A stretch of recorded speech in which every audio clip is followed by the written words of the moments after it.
This is Community Unity Now, the V-Tycoon Show. I'm your host, Bill Morton, president of the Rogers Park Chamber of Commerce. Our co-host, Trudy Leon, could not be with us today. She had some work obligations. We've got to all work if we can, right? We have our guest today is Anthony Travis, also known as the tax doctor. Yes. The property tax doctor. Yes. All right. So it's wonderful that you're here. Always love to chat with you. Yes. We have a lot to unpack here. You've got a whole binder of information Yes. and everything else. So let's get down to it. Let's start with 9,000 units of government in Illinois can be consolidated into 2,500 units. That's what you're saying. That's what we're pushing for, yes. So let's go with that. We are, first of all, thank you for having me on the show. Mm-hmm. We are the laughing stock of the country. The state of Illinois. The state of Illinois. Okay. We have more units of government than any other state in the union, which is crazy. We look at 9,000, but when you talk to Susan Mendoza's office, the state controller, you have about roughly 7,000 that have to do a financial report. Now, who 7,000 what? Units of government. Okay. Mm-hmm. And the reason they have to do a report is because they get tax dollars from the property tax system. So they have to be held accountable, Yes. And we have to have transparency by letter of the law. Yes. And so they have to report. They have to report her off. 7,000. Yes. Mm-hmm. And what we found out, going back to the 1969-1970 Constitutional Convention, they did not want to fix anything, folks. They did not want to fix anything because they wanted to end the convention so they can get back home. Who's they? The various delegates that went to the convention. The most important piece of what happened is dealing with how we fund our schools.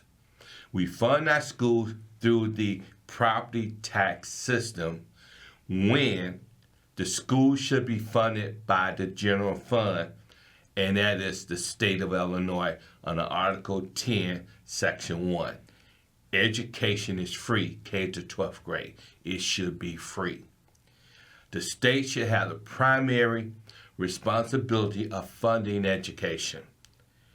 And at the convention, Don Clark Nitch, who is deceased, wanted to get the state to fund education at a 90% percentile. Another delegate wanted 100%. And you had one delegate who stood up and said, I disagree with the majority. What about the exceptional children? And this is what racism came in at, and classism. No one stood up to this one delegate. And because they did not stand up to him, they ended up leaving the convention with nothing resolved. It had to be a unanimous vote? Yes. Okay. And it makes you almost want to cry that these folks spend all that time at the convention talking about equity and equality. They could never agree on anything. I would like you to describe, you called it racist. Yes, So racism. I think that needs a description. Why is this delegate's action considered racism? Because when he stood up and said to the other delegates, I disagree. And when he talked about what about the exceptional children, he was talking about white children. And even today, a lot of the folks who live up north do not want their dollars to go to educate children that don't look like their children. Mm-hmm. And what we have to understand as adults, it is our responsibility, all of us, black, white, Hispanic, Asian, it is our responsibility to fund the schooling of all of these children. But the question is, how do you do it? What is the right way to do it? Well, we done found out in America, property taxes is regressive, and it is the wrong way to fund education. California had the same crisis we have today. They nipped their crisis in the bud in 1978. But the problem in California before 1978 is what we're living with right now. The property tax rich communities can afford to give their children a Rolls Royce type of education. Mm-hmm. And the rest of the districts that are poor have to look at a Volkswagen type of education. We're talking about California, another state, as an example. Yes. Are there other states that you can use as an example to your point? I would say Hawaii has one school district. And Hawaii has been using the general fund to fund their education since the convention of 1969, 1970. And recently, I just found out, folks, Indiana has a 3.5% flat tax. And they fund their schools by way of the general fund. So the general fund, that's not affected by pensions, is it? Yes. It is not affected by pensions. The general fund help pay for the pensions. Okay. And property taxes help pay for the pension. Okay. Okay. And that's why if you took the schools off the property tax system and let the general fund education, then the pension would be funded through that process of the general fund. Okay. All right. So there are 856 school districts. Yes. In the state of Illinois? In the state of Illinois. Okay. And Cook County, folks, has 140 separate school districts by themselves.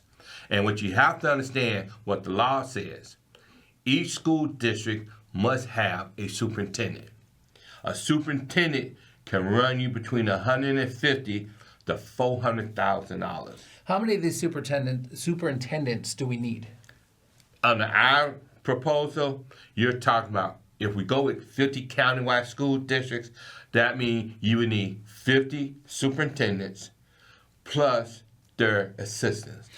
So you're talking about breaking down 856 school districts within the state of Illinois down to 50. Yes. And then breaking down the number of superintendents down to 50. Yes. Okay, but would that be detrimental to the school system in some way? No. It'd be saving taxpayers a lot of money.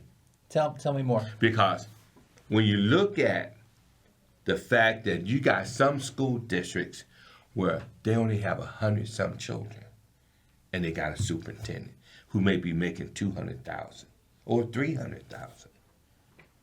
That's how messed up this system is. I don't know if it was YouTube or Facebook. I was looking, and there's a school with very few students, an elementary school with very few students, and almost as many staff as students. Mm-hmm.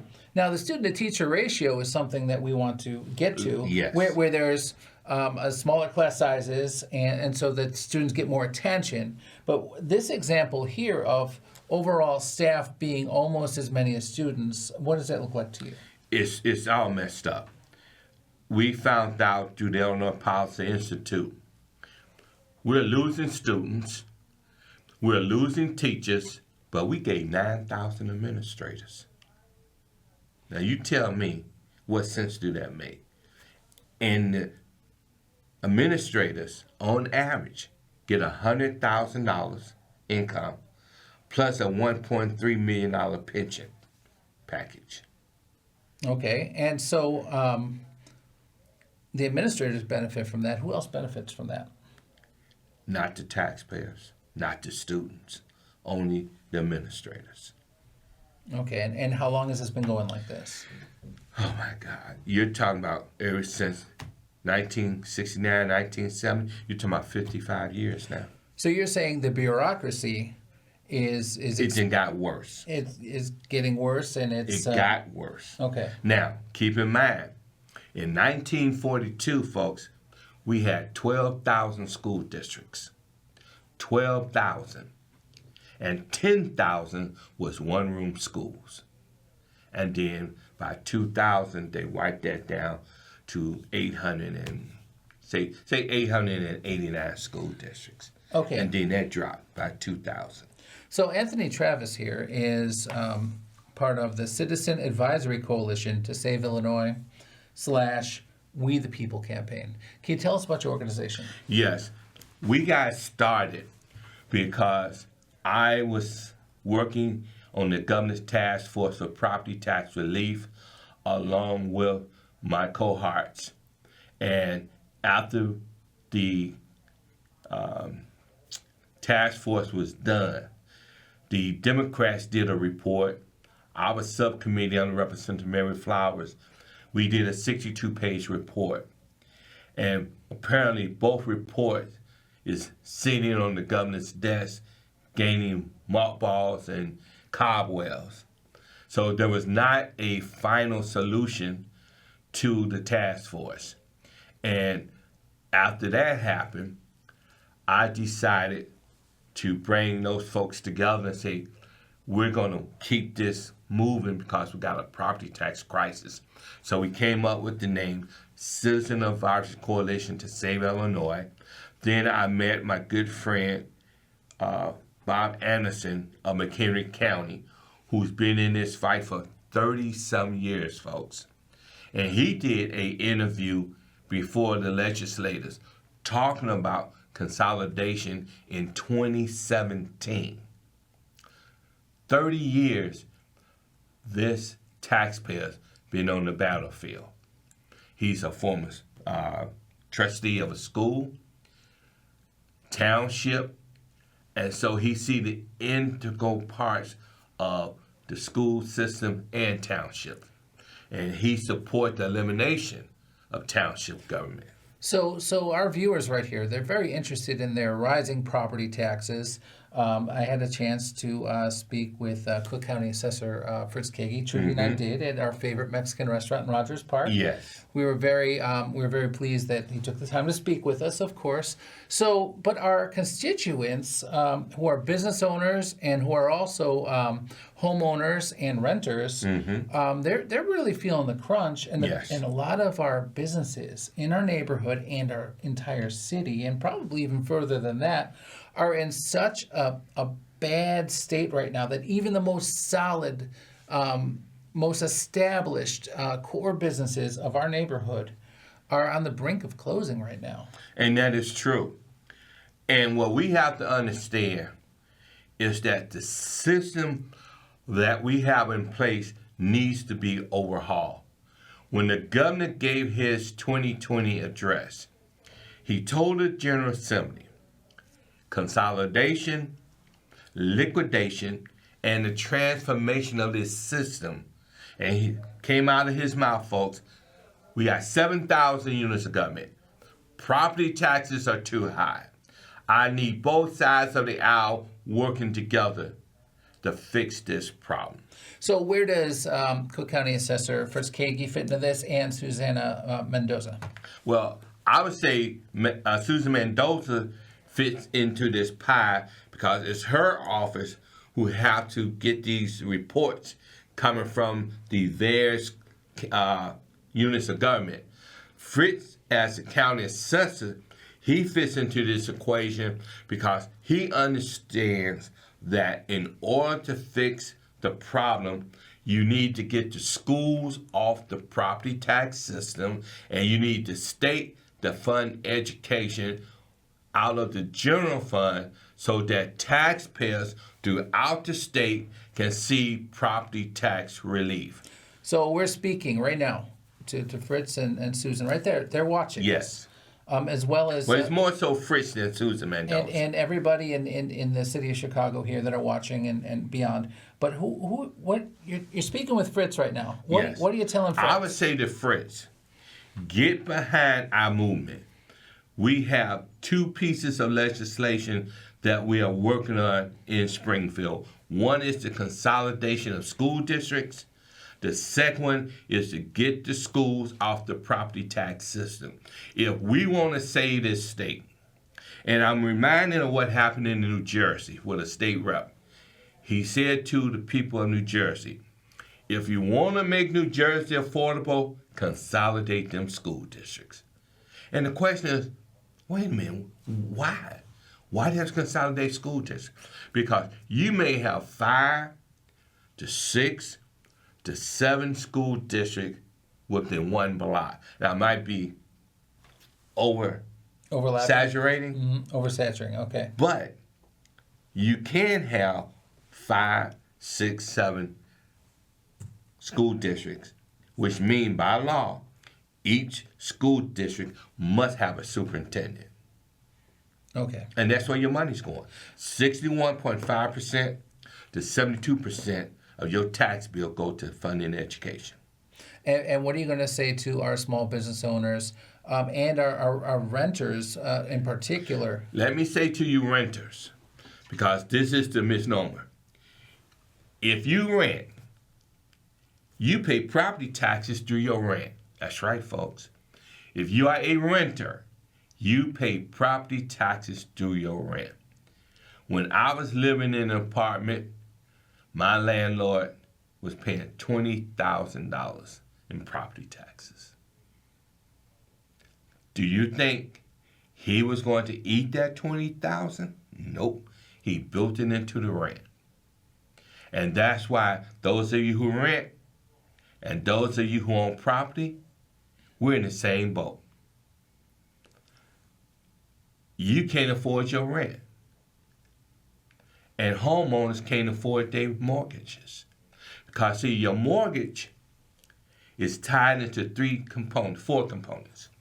You got your principal, you got your interest, and you got your homeowner's insurance, and you got your taxes.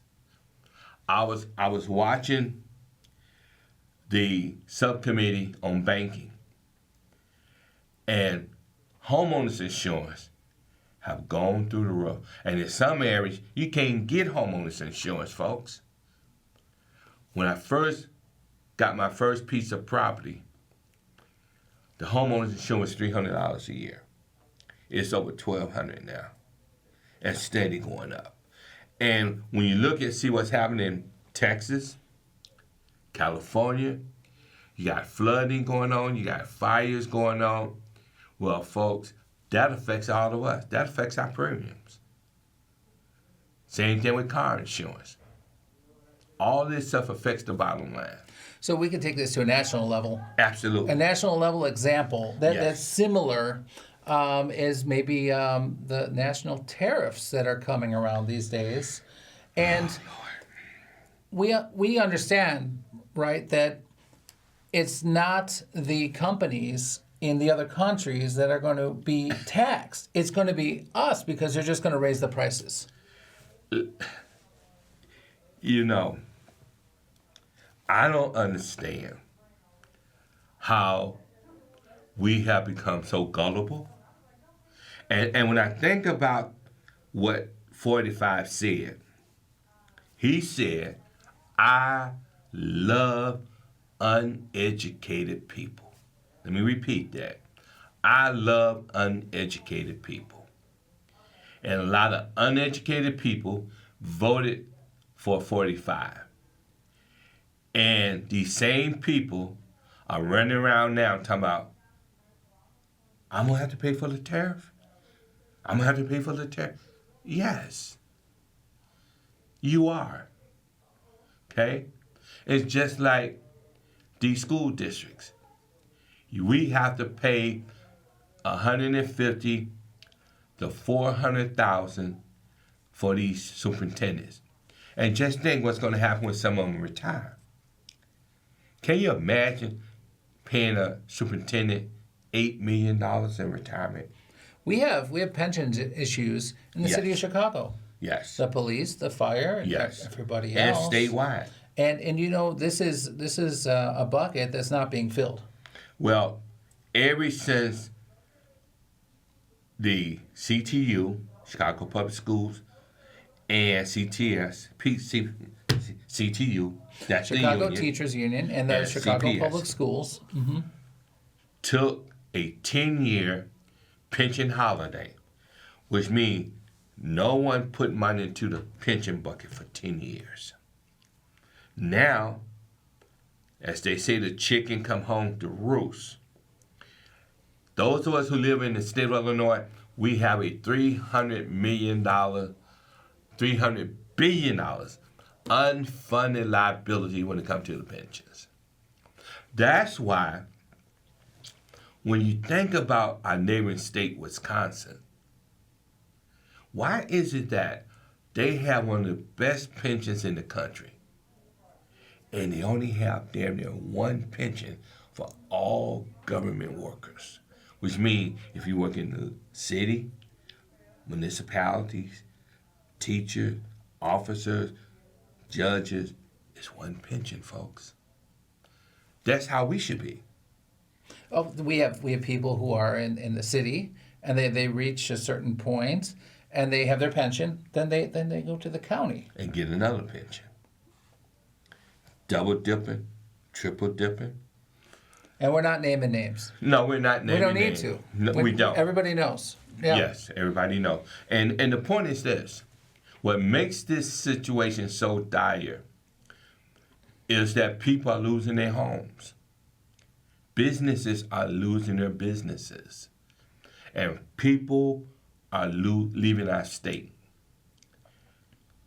If you notice, the IRS every year, they put out the numbers. Because the IRS follow the money from A to Z. We lost 78,000 people that took $10 billion out of our state. And then when people retire, they take their retirement money out of our state.